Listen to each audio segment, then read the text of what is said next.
La hora de las vidmas realmente era antes de medianoche. Antes de medianoche empezaban a transformarse. Para eso usaban los ungüentos. Aquí os pongo qué es lo que usaban en sus ungüentos y ya lo veis, todo más o menos es psicodélico. O sea, realmente provoca alucinaciones y etcétera. La curiosidad, las brujas eslavas nunca vuelan ni desnudas ni nada parecido. Quitan la ropa antes de medianoche y ponen las camisas blancas, sin cinturón ni nada. Porque yo sé que hay muchas representaciones de cuerpos desnudos. Las brujas eslavas no se desnudaban. Y si desnudaban para bañarse en la noche de San Juan, que ahí se llama Evancopala, bañaban con las camisas. O sea, no quitaban camisas. ¿Y qué hacían los vidmas y por qué? Y ahora llegamos a las vacas. La bruja de nacimiento ordenaba de manera diferente que la bruja por conocimiento. Entonces, según alguna vaca del pueblo se perdía leche, culpaban a las brujas, claro. Pero solo las vidmas eslavas tenían la capacidad de quitar la leche de una vaca lechera. Porque sabéis, cuando vaca es lechera o tiene ternero, no deja casi ni acercarse. Pues solo ellas podían acercarse y podían convertirse en cualquier cosa para que los humanos no lo vean. Pero la bruja que hizo el pacto con Chol no.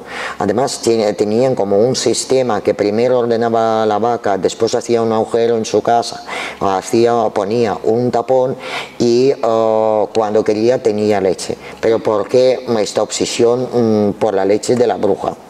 Porque la leche diluida con rocío recién recolectado era el manjar de los seres con quien ha hecho el pacto, de seres malignos, y esto usaban en sus recepciones o cuando invitaban a Chol, porque ellos para conseguir sus objetivos tenían que invitar a Chol, a dar de comer. Entonces, claro, los emborrachaban con leche con rocío. Eso era el manjar de ellos. Y ahora vamos a ver los pocos conjuros que puedo contar hoy de qué es lo que hacían. El primer conjuro era Zabitki. Era el más temible en los campos de los campesinos. Las vidmas podrían enviar enfermedades con esto, sequías o granizo que destruían toda la cosecha del campo. Entonces, claro, si una bruja hacía Zabitki de espigas de trigo o de centeno o de cualquier cereal que crecía ahí, sabían que esto podía provocar la pobreza y casi la muerte. Depende del conjuro que hacía. Así que cuando la gente venía y veía esto, pues se asustaban. Y claro, la influencia satanina del Zabitki se debe de la acción sobre ello. No es importante que simplemente te hacen el nudo, no, tiene que hacer un conjuro específico. Entonces, claro, cuando la gente llegaba y veía esto, pues se asustaba mucho. De hecho, podía ser naturaleza, podían ser lo que sea, pero cuando veían esto, entonces les preocupaba, y ellos empezaron a llamar a las vidmas y a los bedún para que quiten el conjuro. O sea, aquí hay una contradictoria, una podía hacer y otro debería quitar. Entonces, y claro, hasta el propietario del campo no se atrevía a deshacer los nudos. No se atrevía porque sabía que el mal caía sobre él. Entonces, claro, en tales casos estaban buscando la persona y la eliminación del daño y la neutralización podría hacer solo los vidmas o los beduns. Y solo en algunas localidades los dueños del campo. Pero en muy pocas, yo por lo que he visto, no se atrevían, la gente no se atrevía. Y claro, la mayoría de las veces cuando encontraban el zabitki cortadas, se quemaban en el campo, tapando con un cuenco, y se quemaba allí y después se enterraba esta ceniza. O sea, también había otro ritual para quitar la maldición del zabitki. Otra de las de los conjuros eran nudos.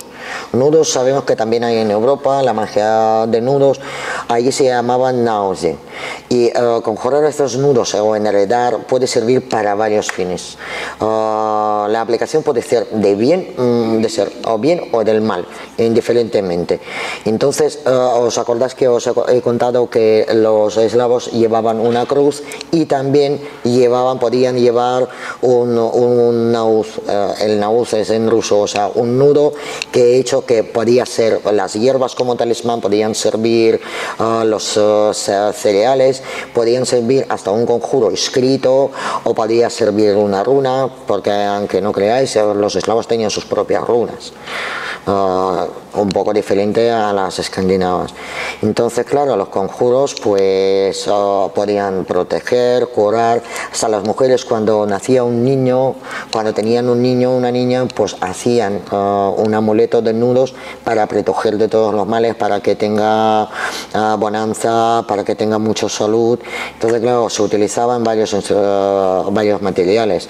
Podían ser cuerdas, podían ser plantas, podía ser lo que sea. Pero otra vez, los conjuros siempre con susurros. Si no, no servía de nada. Podías hacer los nudos, pero no servía de nada. También hacían las escaleras de las vidmas, que también en Europa hay. Entonces, claro, ellos tenían dos formas más comunes: es tejer nudos y tejer nudos con amuletos. Típica escalera de vidma eslava, el número de nudos tiene que ser de 40 y los amuletos adicionales solo pueden ser 7. Cuando hacían la escalera de vidma era muy importante: las tijeras que usaban tiraban al río con agua corriente, no podían quedarse. Y cuando surgía el efecto de la escalera debía quemarse, no se podía quedar aquí del recuerdo. Y claro, nosotros conocemos las escaleras, hemos visto en muchas tiendas, aunque no asociamos con esto o usamos como decorativo, pero cuando hacían las vidmas eslavas, los nudos se atan de cierta manera. O sea, hay todo un libro solamente de nudos para hacer la escalera de vidmas. Y entonces se concentraban, y cada vez que incrustaban las plumas, las piedras, las plantas, se tenían que concentrarse para hacerlo bien y tejer una escalera en condiciones. Aquí os traigo una receta de escalera de vidma eslava. Entonces, a ver, aquí pone que tenemos que poner en luna creciente, debemos poner 7 velas. La verdad es que para mí es un poco New Age. Yo no montaría todo este espectáculo para hacer una escalera. Esta es escalera de deseo. Realmente este es lo que veis: 7 velas crearon un círculo. Que tu fuego cumpla mi deseo, con estos hilos tan negros como la noche, con esta hoja atada con un complejo nudo en este círculo, toma mi deseo y haz la realidad. Este es el conjuro que se susurra. Entonces, yo he visto los vídeos de cómo se hacen las escaleras de vidmas, y la verdad es que no montan el circo. Tienen las velas que son de diferentes colores dependiendo de la escalera que hacen, y del deseo, por ejemplo, debe ser pues blanca o negra, pero hay velas verdes dependiendo de lo que hace, y nudos son diferentes. Cuando suelen hacer los nudos suelen ser al revés de las agujas del reloj, nunca por el círculo de agujas del reloj, siempre al revés. Entonces, claro, también es toda una ciencia de los nudos que hacen, cómo atan las piedras, cómo atan las plantas, cuándo se hace, por qué se hace. Todo tiene su ritual, no se puede hacer así como así. O sea, tienen días específicos para hacer esto, pero bueno, como curiosidad os he traído para que lo veáis, que lo podéis hacer. Pero claro, si esto no funciona, yo no soy Corte Inglés, o sea, yo no admito las reclamaciones, y como una bruja buena diré que habéis hecho mal el ritual y ya está, si no se os cumple. Y vamos al sabás. ¿Veis cómo los cuadros representan a las mujeres en las camisas, con las camisas blancas? O sea, nadie anda desnudo. Sabás es un aquelarre. Y el aquelarre solo hay 4 fechas importantes cuando se reúnen todas las vidmas eslavas en Lizágara, que os hablaré más adelante, y Escalada, que es 6 de enero, que realmente para cristianismo eslavo es la Navidad, celebran la Navidad ese día. Después Maslenica, que es 21 de marzo, que va a ser ahora, que está dedicado a la llegada de primavera. Después la noche de San Juan, que ahí se llama Iván Kupala, entonces claro, y ahí es de 6 a 7 de julio, no como aquí. O sea, es que con cambio de los calendarios gregoriano y el otro, pues se modificaron las fechas. Entonces, en la cultura eslava todo va como una semana más tarde, más o menos, dependiendo de la luna y dependiendo del clima. Y también otro sabbat importante era en la fiesta de la cosecha, que se celebra el 21 de septiembre, que es el que nació de otoño. Entonces, estas 4 fechas. No montan aquelarre cada vez que quieran, no montan nada, no vuelan nada. Esto es la reunión a la que toda la bruja eslava tenía que presentarse. El resto, se querían salir a volar, a hacer alguna maldad, eso ya elegían ellas. Entonces esta es la fiesta, os pongo las fiestas de... Y se reunían aquí, en Lizágara. Lizágara se llama, significa la montaña calva. La montaña calva, ¿por qué? Porque tiene la parte superior tiene como calva, sin árboles. Y para llegar a ella hay un frondoso bosque que un ser humano pues es difícil, parece como una jungla, difícil que pasa. Por eso las vidmas llegan fácilmente volando y se reúnen ahí. Dicen que antes de llegar al cristianismo en esta montaña se realizaban rituales sagrados a los dioses. También se llamaba la montaña de las doncellas antes de convertirse en la montaña de Sabás de las brujas. Se llamaba la montaña de la doncella porque allí las doncellas venían a hacer sus ofertas a la diosa alada del amor. Entonces antes de casarse o cuando querían un novio, pues venían y hacían rituales ancestrales en esta montaña. Esta es la alada, la diosa alada, la diosa del amor, a la que se dedicaban todas sus ofrendas. ¿Qué pasó con Lizágara? ¿Qué explicaciones hay? Porque de repente aparecieron, porque hay varias montañas así calvas, en Kiev hay 4, pero la más importante os explico por qué y dónde se reunían todas las brujas. Dice la leyenda que la causa de calvicie fue el rayo de dios Perún, y que provocó un incendio.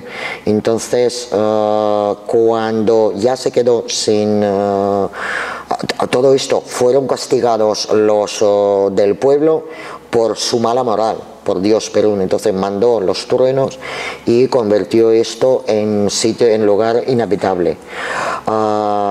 Aparte de esto, dicen que esto es el significado, y allí, y como su supremo sacerdote era Perún, pues allí se reunían y dedicaban sus fiestas y sus rituales para él. Pero también se dice que, ¿sabéis la leyenda esta? Que una de las leyendas dice que Lizágara, que hay una serpiente que rodea el mundo, nuestro terráqueo, el planeta terráqueo. Pues dicen que donde la serpiente muerde su cola es en el sitio de Lizágara donde se reunían las brujas. De hecho, creo, entendido que siguen reuniéndose ahí. Y pues para mí esta explicación yo creo que es como más mágica, más interesante. Y claro, ¿qué hacían durante el sabbat las brujas? A la luz de las antorchas hechas de los cuernos de la cabra, muy grande, comenzaban un boquete. Devoraban la carne de caballo y otros platos. Sin pan y sal, no podían comer pan y sal en el sabbat. Bebían bebidas pues preparadas en pezuñas y cráneos de caballo. Después comenzaba la danza desenfrenada y el músico se sentaba en un árbol y en lugar de una gaita o una flauta podía usar cualquier instrumento. Podía ser un palo, podía ser una cola de gato, podía ser lo que sostenía. Entonces las víctimas se reunían ahí y dicen que se elegía una vidma como la reina vidma en este sabás, y ellos ofrecían su respeto, ofrecían respeto a la reina. Pero lo más importante es que cuando todo se quemaba allí, cuando se terminaban de comer todo y cuando se apagaban los fuegos, toda esa ceniza fue recogida por las vidmas y llevada a casa para hacer sus rituales y sus maleficios. O sea, siempre del sabás importante se llevaba la ceniza. Dicen las leyendas que cuando están en sabás cantan unas canciones totalmente incomprensibles para un ser humano. Yo tengo en el ruso, porque hay una leyenda que un cosaco sobrevivió al sabás de la vidma, porque ellas podían arrastrar, si tú te sujetas a cuando empieza a volar ella a sabás, te puede llevar a sabás, y ya cuando se entera que estás allí, o te matan allí o te deja volver, dependiendo de la vidma. Entonces parece ser que había un cosaco que sobrevivió a sabás porque la vidma le ha dejado que se salve. De hecho le dio un caballo y cuando llegó se fue a dormir, al día siguiente se despertó y vio que había un tronco de árbol, que no había ningún caballo. Entonces él le dijo a la gente de su pueblo qué es lo que oyó, qué es lo que recordaba, y más o menos suena a, o, i, u, la, sob, li, sob, lulu, sob, zunzan. ¿Qué significa? Nadie sabe. Y han estudiado los mejores antropólogos de la Unión Soviética y realmente no lo saben lo que es. Claro, sigue siendo incomprensible para los humanos. Los símbolos de las mismas, ellas usaban sus símbolos, una especie de runas, pero de ellas, usaban cuando ellas hacían un conjuro. Entonces, claro, la primera runa, por ejemplo, representa un hombre, la otra es mujer, la tercera es fuerza, o la cuarta es orden, y iban cuando hacían, entonces ellos tenían que dibujar o quemar o hacer algo juntando estos símbolos. También tenían estos símbolos, por ejemplo, veis aquí parece la cruz vasca, pues es gotas de la lluvia para lo que usaban ellas. Y claro, aquí representan toda la naturaleza, el sol, las estrellas. Y veis cuando hacían conjuro, lo veis en el círculo, entonces pone ahí Kaldovskoya Imya. Allí cuando ellos hacían ritual deberían escribir a quién lo hacían el conjuro, aunque realmente la estrella que tiene pues le presenta pues el árbol, el agua, fuego, metal y la tierra. Pero ¿qué pasaba con la muerte de las brujas? Están viendo todas las imágenes de la película esta vídeo, os recomiendo encarecidamente porque está muy bien. Todos los vidmas tienen una muerte terrible, aparte de porque los seres malignos que están en ellos están revolteados, están preocupados porque está muriendo y necesitan que transmita esta sabiduría y necesitan que consiguen más seguidores. Entonces, claro, aparecen los shorts, los ves, y lo que hay es cuando Vidma no puede morir, su muerte es muy dolorosa, tienen que pasar por el fuego, o sea, coger a ella y pasar sobre un fuego, porque si no, no puede morir. Y claro, al morir las Vidmas pueden hasta expulsar los sapos por sus gargantas. Todos son leyendas, pero la gente cuando muere la vidma se protegen mucho porque creen que es muy peligroso. Sobre todo aparecen los cuervos volando y las urracas, porque hay una leyenda que las vidmas eslavas en lo que más se convierten es en urracas o lechuzas. Y hemos llegado a las vidmas de Kiev. ¿Os acordáis que os he dicho que yo he nacido en Ucrania y he vivido muy cerquita de Kiev? Pues las vidmas más famosas de toda la cultura eslava son de Kiev.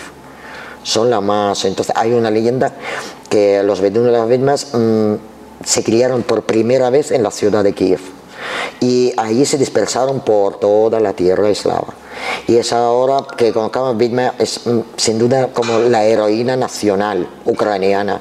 Ahí si la mujer es ucraniana es vidma, o sea, no hay más palabras, porque sabrá hacer de todo. Pero no simplemente es una interpretación mala, es una interpretación que te puede embaucar, te puede enamorar, puede hacer contigo lo que sea, porque la vedma ucraniana tiene este poder. Esta es la Ley de Agara. En la Ley de Agara se construyeron durante el cristianismo los templos cristianos, y eso es lo que os digo yo, que allí convive la cultura eslava pagana y el cristianismo, y todos juntitos. De hecho, hay unos sitios ahí que no se puede construir porque todo se cae. ¿Sabéis? No sé si sabéis el monumento ese de la Madre Patria de Ucrania. Han hecho el monumento y se rompió en unos años. Entonces, claro, vinieron los popes y han dicho: es que aquí no se puede construir. Mira que estéis empeñados en construir aquí. Dice: aquí nosotros no tenemos iglesia porque no se puede. Pero he encontrado una leyenda de por qué las brujas son de Kiev las más poderosas. Porque la primera leyenda así escrita aparece en la leyenda sobre Dobrynya Nikitis y legendaria Marinka. Dobrynya Nikitis es uno de los forzudos y héroes eslavos que defendían el bien y siempre ganaban el mal, y era muy popular en la cultura eslava. Pues la primera vedma de Kiev se considera que era Marinka. Hay una leyenda, no tengo tiempo de contarlo, es muy interesante. Al final, Dobrynya Nikitis gana a la bruja, mata a Marinka. Pero ¿por qué se llamaba Marinka? Porque viene de la diosa morana o Mara. Los eslavos solemos llamar Mara. Es la diosa de la muerte, de la noche, del invierno. Pero también a veces ayuda mucho a la gente, esta diosa. Cuando habían batallas y cuando eslavas estaban cayendo muertos, ella venía a recoger sus almas, ella los cuidaba y a los que podía salvar, salvaba. Y se quedaban vivos. Por eso yo creo que la Marinka que la primera vez encontró Dobrynya Nikitis fue por eso, de la palabra Mara. Pero aparte de eso, de repente, no sé por qué, en Kiev empezaron a decir que las vedmas se reunían en el mercado. Afirmaban que era como otro tipo de sabás, porque hasta Gogol describió a ellas, que en Kiev todas las mujeres que ves en un mercado sin duda son vedmas. ¿De dónde sacó Nikolai Gogol esto? Lo desconozco, pero es bastante curioso. Y cuando iban allí, cuando regateaban y todo, también pedían favores. La gente, aparte de comprar las manzanas, pedían que hagan favores o que hagan conjuros. Este es un cuadro de vedmas de Kiev en el bazar de Tuluba, y la palabra bazar pues representa lo mismo que aquí, pero allí en Kiev en los años 1500 se asociaba con la reunión de las brujas. Por esto la gente evitaba hablar mucho con las mujeres, venían, compraban, depende de lo que querían. Y la protección contra las vedmas, porque claro, perdón, si hay mal, siempre hay una protección. En Rusia las protecciones se llaman abeleg. La base de esta palabra proviene de la palabra abelegать. Abelegать es cuidar o proteger. Entonces, y además no es lo mismo que un talismán o amuleto, porque un talismán o amuleto es solamente algo material que podemos usar, que nos puede proteger. El abeleg no, abeleg ni siquiera es material. Por ejemplo, hay cuando te pasa algo malo, cuando sucede algo, pues hay que coger, por ejemplo, la sal de la cocina y tirar 3 veces detrás del hombro izquierdo. Esto también es un abeleg.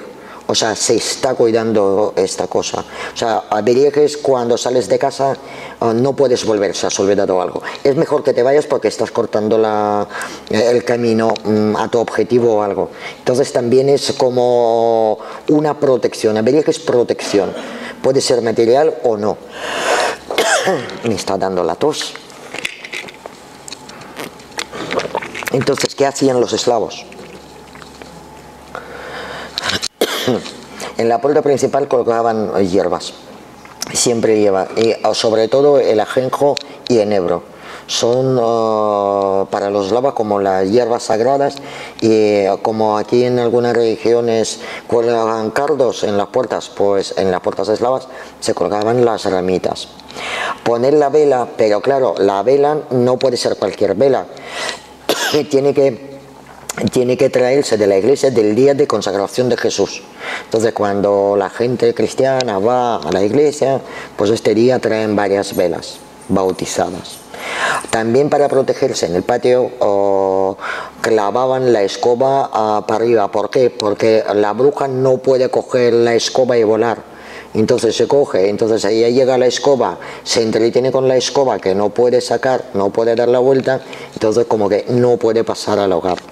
Esparcían semillas de amapola. Es súper curioso porque además esparcían no solamente en sus patios, en su terreno, también esparcían por casas y en las esquinas. Y serbal. Serbal es muy importante. En Rusia crece mucho. Yo aquí en España no veo tanto. Hay algo en el norte, pero no veo. Entonces las mujeres cogían una ramita y se querían, porque se tenían sospecha que hay bruja, pues iban con la ramita de serbal. Y la bruja ya no podía hacer nada. Parece que perdía sus poderes.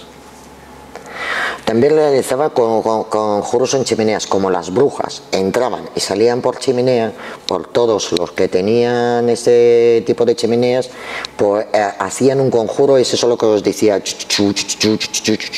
Entonces hacía esto y la bruja no podía ni entrar ni salir. Poner el cuchillo debajo de mantel es como muy expandido en la cultura eslava. Muchas veces cuando no se sabe o cuando sospechan si es una bruja, se ponen esto. O también, por ejemplo, para los niños ponen alfileres, pero no para que se vea, debajo de la ropita. Y en muchas ocasiones está la mesa puesta, todo está bien, pero para que todo funcione y no se rompe la hormanía, pone un cuchillo pequeño debajo del mantel. Y dice, pues bueno, pues vale, no pasa nada, pero bueno, están todos protegidos. Averigues para casa, lo usan mucho, averigues para casa, que suele ser como... Hay varios, hay trenzados, suele ser de heno, de alguna yebra o de trigo, o hay el estilo de escoba. Entonces ahí se hacen, todo es como decorativo, pero no es decorativo, porque realmente esto se hace como con un ritual. De hecho dicen que cuando se oscurece hay que tirarlo, hay que quemarlo, porque ha hecho su trabajo, porque por lo visto ha pasado el mal, él te ha salvado, y entonces hay que quemarlo y hacer otro para casa. Y la botella de la Vidma, hay muchísimas botellas de la Vidma. ¿Sabéis esas botellas que vemos con maíz, florecitas llenas? Pues esa es botella de la Vidma. Si se hace bien, con un conjuro, te protege de algo. Hay botellas para el amor, hay botellas, porque yo he visto una vez la botella llena de clavos, digo, por Dios, y esto de que nos protege, porque era todo, y hay que sellar con la vela que haces. El ritual, y se queda ahí. Cuando tú crees que se ha pasado el peligro, pues ya habrá que destruir.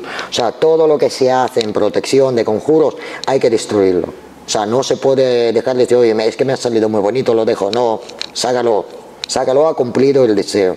Otro de los averiguos importantes es la muñeca motanka. De hecho, ahora estoy pensando, un poco más adelante voy a organizar un taller de enseñar para hacer estas muñecas motankas. ¿Por qué se llama motanka? Porque es de... no me sale. No se cose. Aquí no se puede usar ni hilo ni aguja. Todo hace con una cuerda, tiene que ser, la mayoría de las veces es roja. Entonces todo el cuerpo, todo el vestido y todo se hace con cuerda. Y claro, las tijeras que utilizas, si vamos a hacer esto, pues estas tijeras se tiran, porque tampoco pueden usarse. Y si lo veis, no tienen cara estas muñecas, tienen una cruz. Tienen una cruz porque dicen que a través de los ojos el maligno entra en ser humano. Entonces estas muñecas, para que el maligno no entra, no tienen ni cara ni la boca. Y también, aparte de esto, tiene cruz en la cabeza, y también cuando estás montando la muñeca también tiene una cruz por aquí cruzada. O sea, todo es también muy laborioso, y realmente quedan preciosas las muñecas, y tienen para todo, dependiendo de lo que tú quieras. Eslavos casi todos tienen esta muñeca. Yo tengo una muñeca así, preciosa. También